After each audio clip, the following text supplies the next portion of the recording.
Salut tout le monde et bienvenue dans cette nouvelle review comics sur le Batman Saga 29 mensuel de 136 pages. Au niveau du sommaire, on retrouve en partie les séries habituelles, à savoir avec un numéro de Batman, un numéro de Detective Comics, un numéro de Batgirl et un numéro de Batman and Two-Face.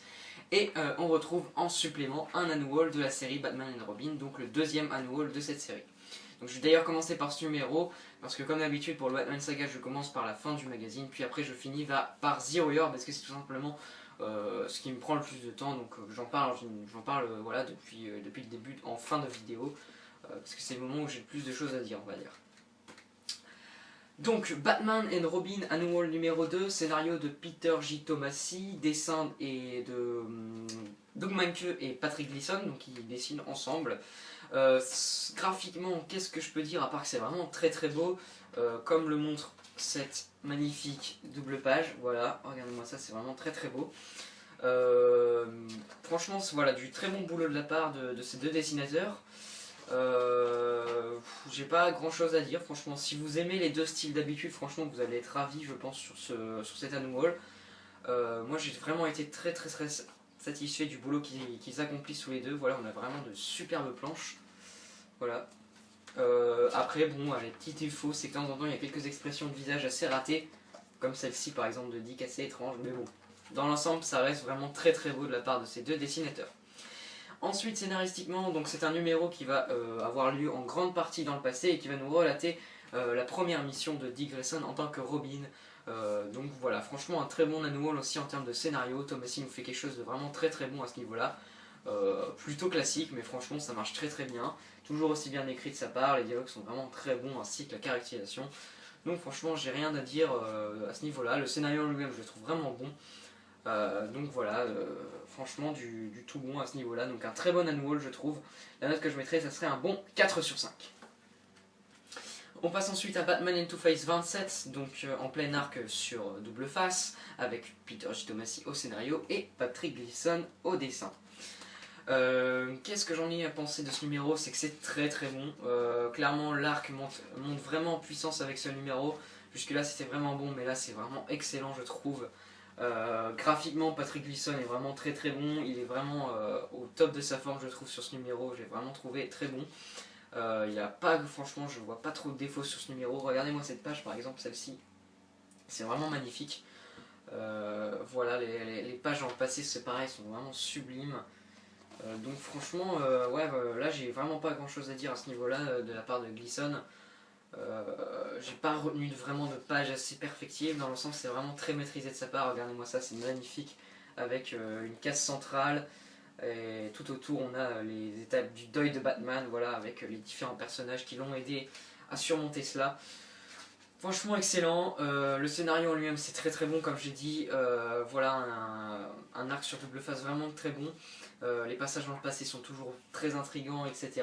Toujours, voilà, on a toujours un peu plus de réponses, mais on n'a pas tout encore. On voit vraiment un Harvey Dent déjà pas mal perdu, on va dire, qui est un peu tiraillé entre certaines actions. Là-dessus j'ai vraiment bien aimé. Et dans le présent on va tout simplement suivre Batman, Erin McKellen et Double Face qui vont être contraints de, on va dire, comment dire, de s'entraider s'ils veulent survivre tout simplement. Et là-dessus j'ai vraiment bien aimé. Donc franchement excellent numéro, donc je mettrai un très bon 4,5 sur 5. Très bon arc pour l'instant, mais personnellement j'aime beaucoup. Voilà, ces nouvelles origines de Double Face personnellement pour l'instant ne me dérange pas. J'attends vraiment de voir tout dans sa globalité avant de vraiment de me prononcer, mais pour l'instant c'est vraiment très bon. Donc voilà, j'ai rien de plus à dire à ce niveau-là. Ensuite on passe à Batgirl 28, 27 pardon, scénario de Gail Simone. Au niveau des dessins, donc on retrouve Robert Gill qui fait son dessin et son ancrage.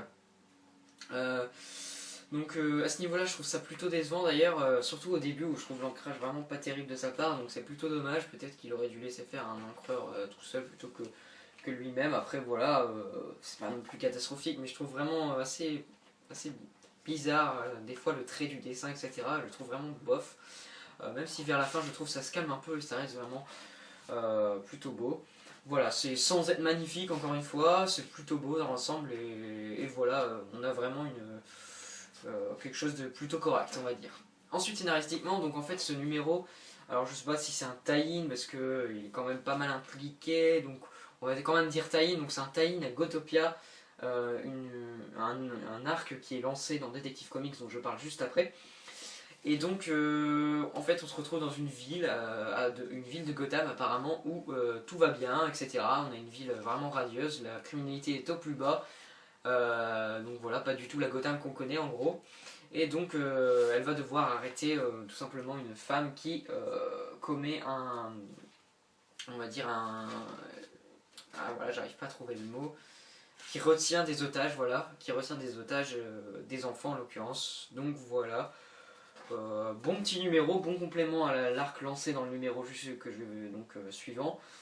Voilà, donc franchement un bon numéro de Bad Girl je trouve, donc je mettrai un 3,5 sur 5.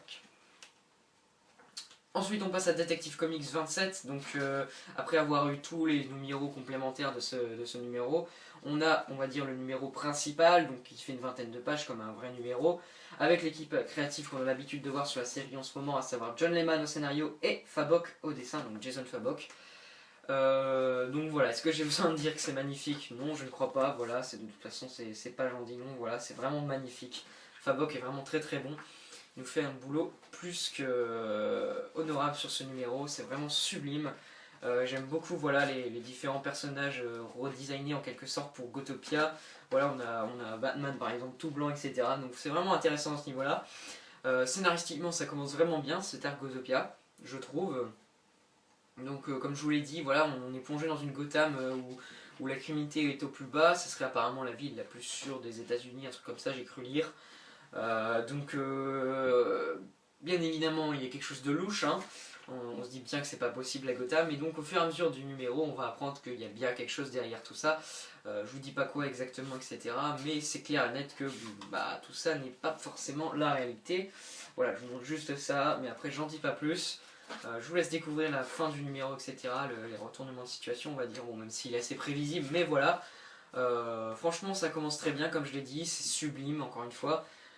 Du bon John Layman, du très bon Jason Fabok, donc voilà, ça sera un 4 sur 5 pour moi. Et on termine par Batman 27, donc voilà, le numéro que j'attends le plus chaque mois.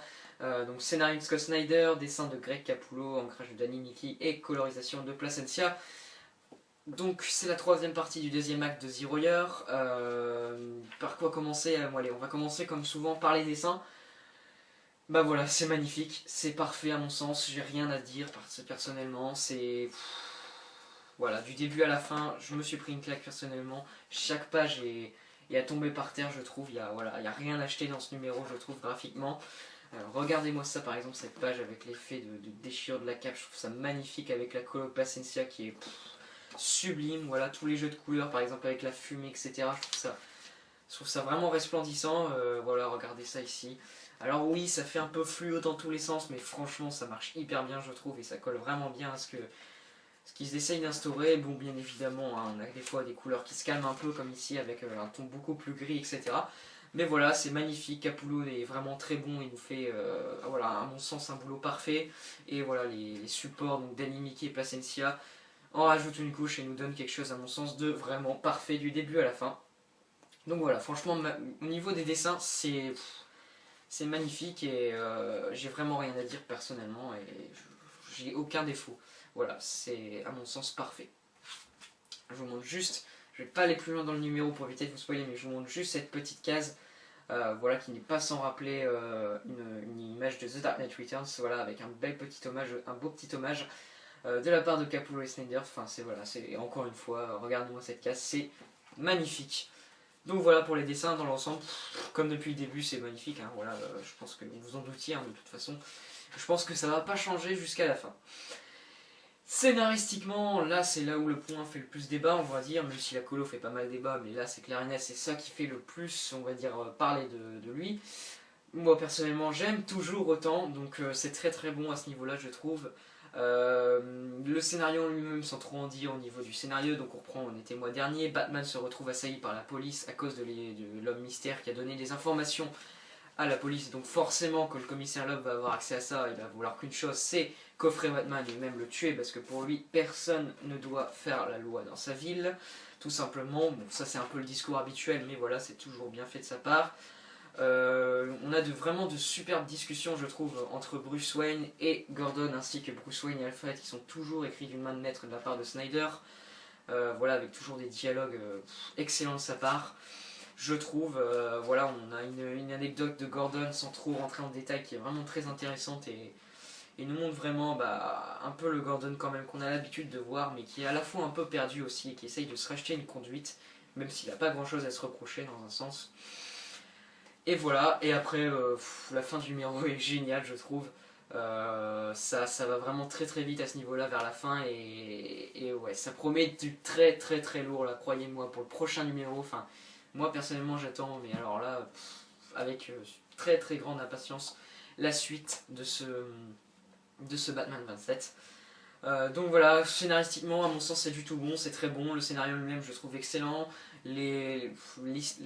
L'écriture en elle-même, c'est-à-dire au niveau des dialogues, des personnages, etc., c'est toujours très bien écrit de la part de Snyder, je trouve. Donc voilà, c'est pas encore non plus, on n'atteint pas les sommets au point de mettre une note de 5 sur 5, mais on n'est pas loin, clairement. Le numéro est vraiment excellent selon moi, et presque, voilà, avec vraiment pas de grands défauts. Et voilà, après il me semble que j'ai cru repérer un petit indice, alors je suis pas sûr, mais je peux pas en parler vu que c'est vers la fin du numéro, mais j'ai cru repérer un truc intéressant dans une case, mais je sais pas si ça va nous mener quelque part. Mais en tout cas, voilà, si ça nous mène à quelque part, on voit vraiment que on nous distille vraiment plein de petites infos, etc. Enfin, Snyder sait très bien faire ça à ce niveau-là. Donc voilà, c'est toujours aussi bon en termes de scénario selon moi. Si vous appréciez le scénario jusque là, je pense que vous allez adorer ce numéro tout comme je l'ai adoré. Et graphiquement c'est pareil, si vous aimiez les dessins de Capullo, je pense que vous allez avoir encore une fois une grosse claque. Parce que ça démonte clairement en termes de dessin et en termes de scénario. Donc je mettrai un très très bon 4,5 sur 5 pour ce Batman 27, c'est excellent. Vivement le numéro prochain. Donc voilà, bilan de ce Batman Saga, c'est un très bon magazine, vous l'aurez compris, avec du très bon comme Batman, de l'excellent comme Batman et Batman and Two-Face, du très bon avec l'annual de Batman and Robin, ainsi que avec le Detective Comics, et Batgirl ce mois-ci est vraiment bon et sympathique. Donc voilà, on n'a pas de numéro moyen et ça fait vraiment plaisir. Donc franchement, Batman Saga 27, un très très bon kiosque ce mois-ci. Batman Saga 29, pardon, je sais pas si je l'ai dit au cours de la vidéo, mais c'est le 29. À chaque fois je m'embrouille entre les numéros présents dans le magazine et le numéro du magazine. Mais voilà, le Batman Saga 29 est excellent, donc voilà, vous aurez tort de vous en priver, clairement. Voilà, donc j'en ai fini pour cette review, je vous dis à la prochaine pour soit un chat comics info, soit pour une review comics. Il faut absolument que je vous sorte la review comics sur le Justice League tome 5 ainsi que le American Vampire tome 6. Je fais de mon mieux, mais il faut vraiment que je le fasse. J'ai préféré privilégier les kiosques par rapport à ces deux tomes, mais normalement elles vont sortir, enfin je vais essayer de faire de mon mieux pour qu'elles sortent. Voilà, je vous l'assure pas à 100%, mais normalement ça devrait se faire.